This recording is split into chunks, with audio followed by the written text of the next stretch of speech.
Hello India, आप देख रहे हैं मेटल मनी।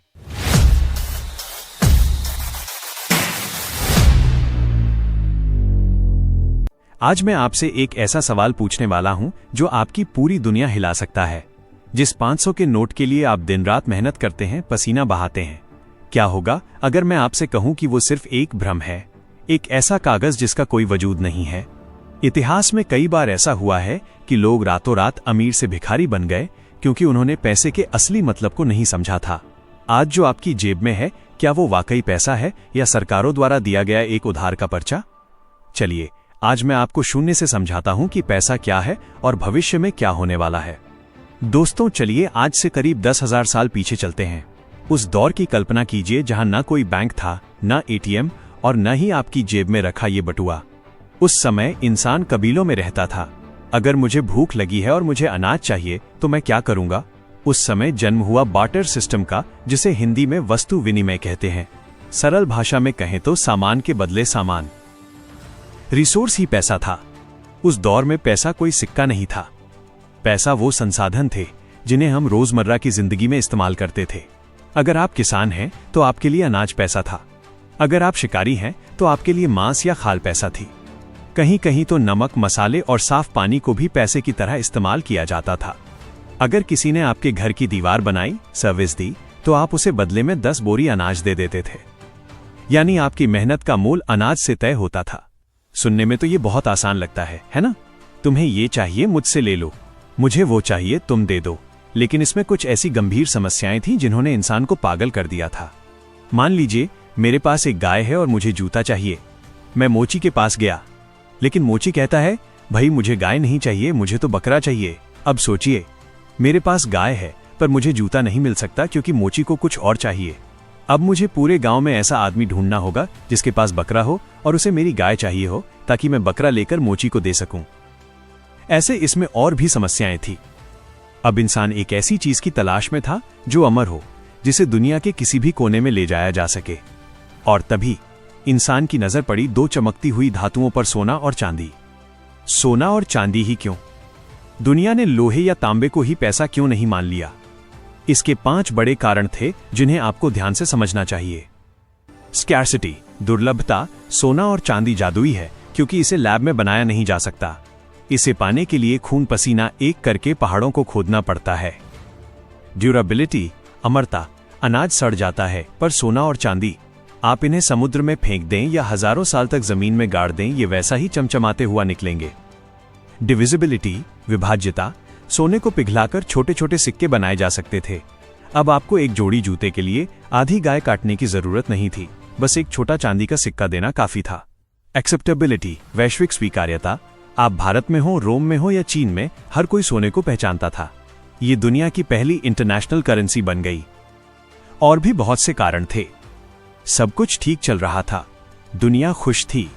लेकिन फिर आई राजाओं की बुरी नीयत। कल्पना कीजिए, आप रोम के सम्राट हैं। आपको एक बहुत बड़ा युद्ध लड़ना है, लेकिन आपके खजाने में सिर्फ 1000 सोने या चांदी के सिक्के बचे हैं। आपको अपनी सेना को देने के लिए 2000 सिक्के चाहिए। अब आप क्या करेंगे? यहां सम्राटों ने एक ऐसा खेल खेला जो आज की सरकारें भी खेल रही हैं। इसे कहते हैं करेंसी डिबेसमेंट। राजा ने आदेश दिया कि उन 1000 शुद्ध सिक्कों को पिघलाओ, उसमें 10% तांबा, कॉपर मिला दो। अब राजा के पास 1100 सिक्के बन गए।